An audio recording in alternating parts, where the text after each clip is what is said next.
नमस्कार. लवकरच अधिक मासाची सांगता होणार आहे. फक्त 4च दिवस बाकी आहेत. तुम्हाला संपूर्ण महिनाभर काही सेवा करणे झालेच नसेल तर तुम्हाला या आजच्या शुभ दिवशी महत्त्वाचा एक सोपा उपाय करायचा आहे. तर आज गुरुवार, कमला एकादशी, ज्याला परमा एकादशी असे देखील म्हणतात. अशी संधी पुन्हा 3 वर्ष तुम्हाला मिळणार नाही. त्यासाठीच संध्याकाळी कापुरासोबत जाळा या 3 वस्तू. अधिक मासाचे पुण्यफळ मिळेल. अनेक वर्ष घरात कोणतीच नकारात्मकता प्रवेश करणार नाही. तर अशा कोणत्या 3 वस्तू तुम्हाला आज कापुरासोबत जाळायच्या आहेत? संध्याकाळी कोणत्या वेळेत हे काम करायचे आहे? सविस्तर माहिती आपण या व्हिडिओमध्ये बघणार आहोत. त्यामुळे व्हिडिओ स्किप न करता शेवटपर्यंत बघा. माहिती आवडल्यास लाईक, शेअर, सबस्क्राईब करून बेल आयकॉनला प्रेस करा. कमेंट बॉक्समध्ये ओम नमो भगवते वासुदेवाय नमः लिहायला अजिबात विसरू नका.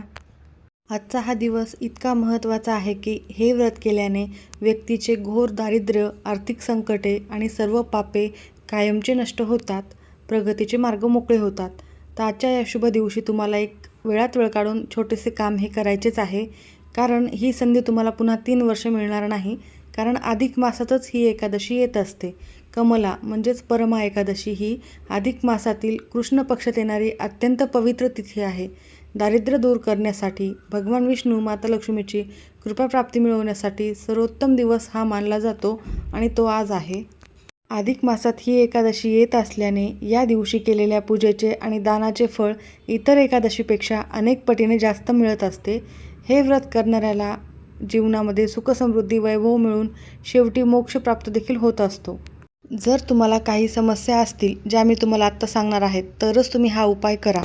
तुमच्या घरामध्ये जर नकारात्मकता जास्त असेल, त्यामुळे तुमच्या घरामध्ये सतत क्षुल्लक कारणावरून वादविवाद, भांडणे, कधीकधी कारण नसतानाही विनाकारण चिडचिड होणे किंवा मग खूप कष्ट करूनही पैसा येत नाही, आला तर तो पैसा टिकत नाही, तर आर्थिक समस्या दूर करण्यासाठी तर आजचा दिवस खूप शुभ परिणाम देणारा आहे. तुम्ही हा जो उपाय केला तर तुमच्या आयुष्यातील कोणत्याही पैशासंबंधितच्या समस्या या नष्ट होणार आहेत.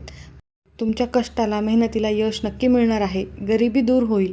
कारण मेहनतीशिवाय तर पर्याय नाहीच आहे. मेहनत करावीच लागते.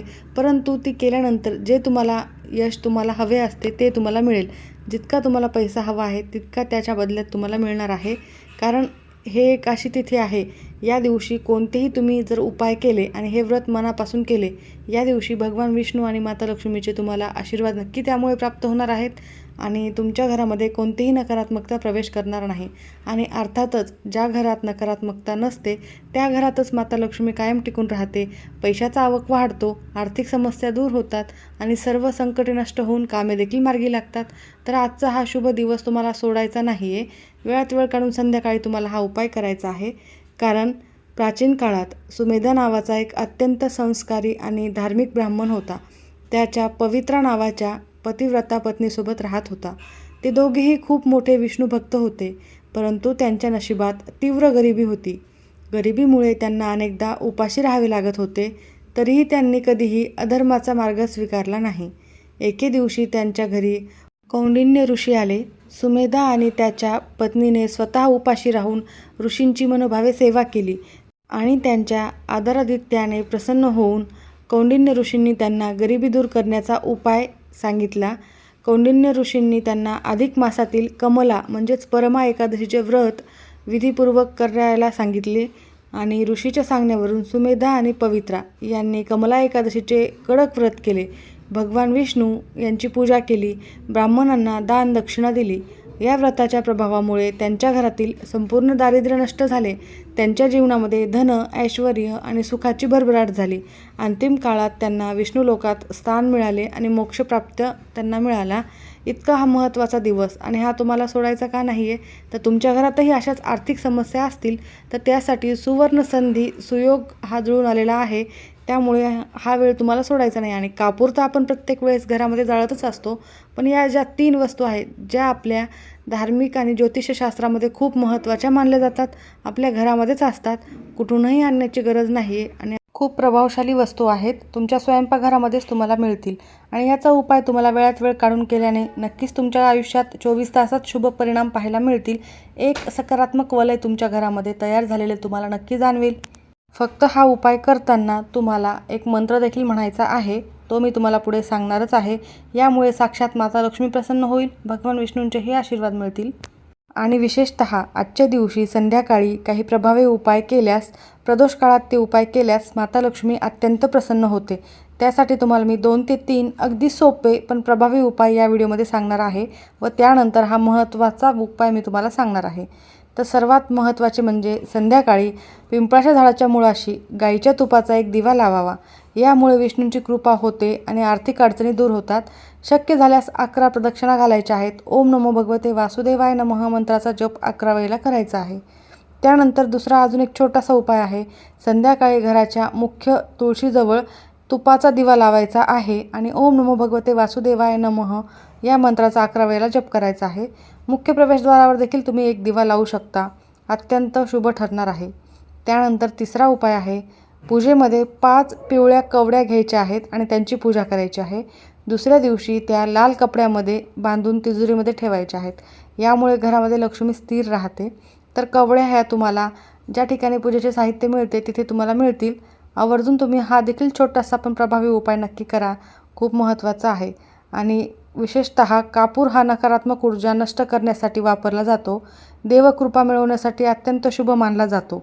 एकादशीच्या संध्याकाळी कापुराचा उपाय केल्याने धनवृद्धी होते, लक्ष्मीचे आगमन होते, वास्तुदोष विशेषतः दूर होतो आणि सर्व नकारात्मक बाधा देखील नष्ट होतात. वर्षानुवर्ष तुमच्या घरामध्ये सकारात्मकता, सात्विकता ही नांदणार आहे आणि यामुळेच माता लक्ष्मी तुमच्या घरामध्ये कायम वास करेल. अलक्ष्मी घरापासून दूर जाणार आहे. तर हा उपाय तुम्हाला कोणत्या वेळेत करायचा आहे? तर आज संध्याकाळी 5:30 वाजल्यापासून ते रात्री 11 वाजेपर्यंत कधीही हा उपाय तुम्ही करू शकता. जेव्हा तुम्हाला वेळ मिळेल, जेव्हा तुम्हाला शक्य होईल त्यावेळी तुम्ही हा उपाय करायचा आहे. परंतु तुम्हाला जर करणं शक्य झाले हा उपाय प्रदोष काळात, तिन्ही संजेच्या वेळेला जर करणं शक्य झाले तर या वेळेमध्ये तुम्ही आवर्जून करू शकता. या वेळेमध्ये करणे जास्त फायदेशीर ठरेल. त्यामुळे तुम्हाला शक्य असल्यास आज संध्याकाळी तुम्ही तिन्ही सांजेच्या वेळेत हा उपाय करण्याचा जास्तीत जास्त प्रयत्न करा आणि नाहीच जमले तर मग संध्याकाळी 11 वाजेपर्यंत रात्री कधीही करू शकता. तर तुम्हाला हा उपाय करण्यासाठी सर्वप्रथम स्वच्छ हातपाय धुवून घ्यायचे आहेत. त्यानंतर तुमचे मुख्य प्रवेशद्वार उघडे ठेवायचे आहे. दारे खिडक्या संपूर्ण उघड्या ठेवायच्या आहेत व त्यानंतर हा उपाय करायचा आहे. तुळशीजवळ एक तुपाचा दिवा लावायचा आहे. मुख्य प्रवेशद्वारावर एक तुपाचा दिवा लावायचा आहे.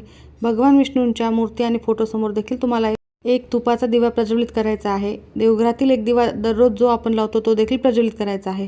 सर्वत्र ठिकाणी दिवे लावून झाल्यानंतर अशा प्रसन्न वातावरणामध्ये तुम्हाला हा कापुराचा उपाय करायचा आहे. त्यासोबतच शेकडो वर्षापासून स्वयंपाकघराला घराचे ऊर्जा केंद्र मानले जाते, कारण तिथे अन्नपूर्णा मातेचा वास असतो. कमला एकादशीच्या दिवशी संध्याकाळी स्वयंपाकघरातील काही विशेष वस्तू कापुरासोबत जाळल्यास घरातील दरिद्रता नष्ट होते आणि अन्नाची कमतरता कधीही भासत नाही. म्हणून तुम्हाला कापुरासोबत स्वयंपाकघरातीलच वस्तू जाळायच्या आहेत. तर हा उपाय करण्यासाठी तुम्हाला एक आसन टाकून देवघरासमोर बसायचे आहे.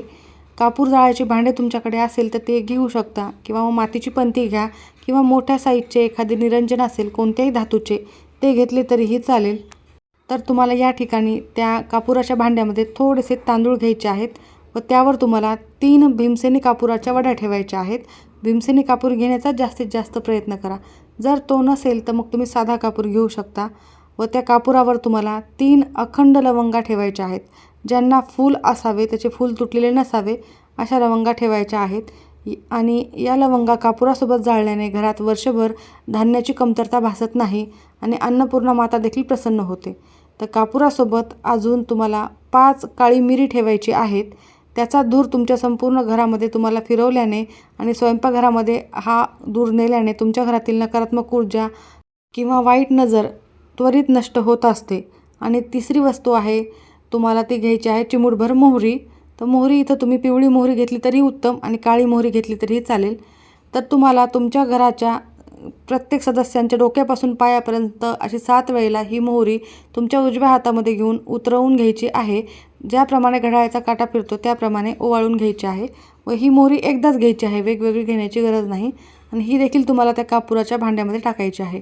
असे केल्याने घरातील आजारपण दूर होते आणि कुटुंबातील सदस्यांचे आरोग्य चांगले राहते. आता हा उपाय तुम्हाला कसा करायचा आहे? तर आज संध्याकाळी तुमच्या घरातील आर्थिक चणचण दूर होण्यासाठी, रखडलेली कामे मार्ग लागण्यासाठी अत्यंत रामबाण आणि महत्त्वाचा हा उपाय आणि त्यातली महत्त्वाची वस्तू ती म्हणजे एक ताजे, न तुटलेले, न किडलेले, छिद्र नसलेले नागवेलीचे पान म्हणजे विड्याचे पान घ्यायचे आहे. त्यावर तुम्हाला कापुराची वडी ठेवायची आहे. म्हणजेच तुम्हाला जो आता हा उपाय करायचा आहे तर तांदूळाच्या वर लगेचच तुम्ही हे विड्याचे पान ठेवले तरीही चालेल. त्यावर 3 कापूरवड्या ठेवायच्या आहेत, 3 अखंड फुलांच्या लवंगा ठेवायच्या आहेत, 5 काळी मिरी ठेवायची आहेत आणि त्यासोबतच तुम्हाला थोडीशी मोहरी घेऊन ती प्रत्येकाच्या अंगावरून ओवाळून त्या भांड्यावर तुम्हाला टाकायची आहे. संध्याकाळी विष्णू आणि लक्ष्मीच्या मूर्तीसमोर घराच्या मुख्य दरवाजाजवळ देखील तुम्ही हा उपाय करू शकता किंवा मग देवघरात केला तरीही चालेल. या उपायाने अडकलेला पैसा परत मिळतो आणि व्यवसायात नोकरीमध्ये प्रगती होते. तर तुम्हाला तुमची इच्छापूर्ती होण्यासाठी त्यामध्ये अजून एक वस्तू जाळू शकता. तर तुम्ही नेहमीच लवंगा या जाळत असतात. काळी मिरी, मोहरी देखील तुमच्या घरातील सर्व नकारात्मकता नष्ट करण्यासाठी फार फायदेशीर आहेत आणि त्या 3 वस्तूंपैकी महत्त्वाची वस्तू जी आजच्या या व्हिडिओमध्ये विशेष ठरणार आहे ती म्हणजे विड्याचे पान. त्यानंतर दुसरं आहे तमालपत्र. आज कमला एकादशीच्या संध्याकाळी कापुरासोबत तमालपत्र जाळल्याने अत्यंत दुर्मिळ आणि शक्तिशाली मानले जाते. तमालपत्र हे स्वयंपाकघरातील अशी एक वस्तू आहे जी थेट माता लक्ष्मीला आकर्षित करत असते. तर हा उपाय करताना तुम्हाला त्या ज्या तुम्ही कापुराच्या वड्या ठेवलेल्या आहेत त्यावर एक सुके तमालपत्र ठेवायचे आहेत. त्याचा सुगंध तुमच्या संपूर्ण घरात आणि स्वयंपाकघरामध्ये फिरवायचा आहे. तर यामुळे काय होणार आहे, घरावर असलेले जुने कर्ज, पैशाचे संकट हळूहळू संपू लागतील. घरातील विनाकारण होणारे भांडणे, तंटे, वादविवाद नष्ट होतील आणि कुटुंबामध्ये प्रेम वाढेल. स्वयंपाकघरात किंवा घरात काही वास्तुदोष असेल तर या धुरामुळे या तिथीला ऊर्जा ही शुद्ध होत असते. त्यामुळे तुमच्या आयुष्यातील आणि तुमच्या घराभोवती कोणतीही नकारात्मकता असेल ती पूर्णतः नष्ट होणार आहे. एक सकारात्मक सुरक्षा कवच तुमच्या घराला तयार होणार आहे. तर स्वयंपाकघरातील हे सर्व उपाय करताना स्वयंपाकघर स्वच्छ असावे. तर मी तुम्हाला या व्हिडिओमध्ये ज्या प्रभावी वस्तू सांगितलेल्या आहेत त्या अत्यंत महत्त्वाच्या आहेत आणि या सर्व वस्तू स्वयंपाकघरातच मिळतील. म्हणूनच स्वयंपाकघरातील या वस्तूचा तुम्हाला हा उपाय करणे फायदेशीर ठरणार आहे. आता तुम्ही ह्या सर्व वस्तू कापुराच्या भांड्यामध्ये ठेवलेल्या असल्यास त्याला हळद कुंकू व्हायचे आहे आणि प्रज्वलित करायचं आहे. शक्य झाल्यास थोडेसे तूप त्यावर टाकणं झाले तर आवर्जून टाकावे. यामुळे यज्ञ, होम, हवन केल्याचे पुण्यफळ मिळते. अधिक मासाचे पुण्यफळ तुम्हाला प्राप्त होणार आहे. तर तुम्हाला यासोबत कमलात्मक मंत्राचा जप आवर्जून करायचा आहे. लक्षात ठेवा, कमला एकादशी आहे. कमला हे माता लक्ष्मीचेच एक नाव आहे आणि आजच्या या शुभ दिवशी विष्णूंना आणि लक्ष्मीला प्रसन्न करण्यासाठी तुम्हाला ओम नमो भगवते वासुदेवाय नमः या मंत्राचा 108 वेळा जप आणि कमलात्मक मंत्राचा 108 वेळा जप करायचा आहे. शक्य झाले तर 108 वेळा करा, नाही शक्य झाले तर 21 वेळेस केले तरीही चालेल. आवर्जून हा जप करायचाच आहे. तुमच्या संपूर्ण घरभर हे भांडे घेऊन तुम्हाला फिरायचं आहे. प्रत्येक भिंतींना स्पर्श करायचा आहे. थोड्या वेळासाठी उंबरठ्यावर हे भांडं ठेवायचं आहे. मंत्र जप सतत चालूच ठेवायचा आहे. त्यानंतर तुम्हाला हे मुख्य प्रवेशद्वारावरचं भांडं घरात उचलून आणायचं आहे आणि यामधील जेव्हा सर्व वस्तू शांत होतील त्यानंतर या वस्तूचं जे काही खाली राख उरलेली आहे त्या राखेत थोडंसं पाणी टाकून तुम्हाला तुमच्या उंबरठ्याच्या बाहेर शिंपडायचे आहे आणि बाकीची राख तुम्ही निर्मल्यामध्ये टाकून देऊ शकता. खूप महत्त्वाचा आणि प्रभावी उपाय आहे. मंत्र मी तुम्हाला स्क्रीनवर देणार आहे. तो मंत्र तुम्ही म्हणायचा आहे, कमलात्मक मंत्र. आवर्जून आजच्या दिवशी संध्याकाळी तुम्हाला म्हणायचाच आहे. विष्णूंचा देखील मंत्र जप करायचा आहे आणि कमलात्मक मंत्राचा देखील करायचा आहे. ज्या घरामध्ये सुतक असेल त्या घरात हा उपाय करता येणार नाही. स्त्रियांना मासिक धर्म असेल तर त्या सोडून इतर कोणीही हा उपाय केला तरीही चालेल. तर आवर्जून हा उपाय करा. माहिती आवडल्यास नक्की लाईक करा. सर्वांचे खूप खूप धन्यवाद.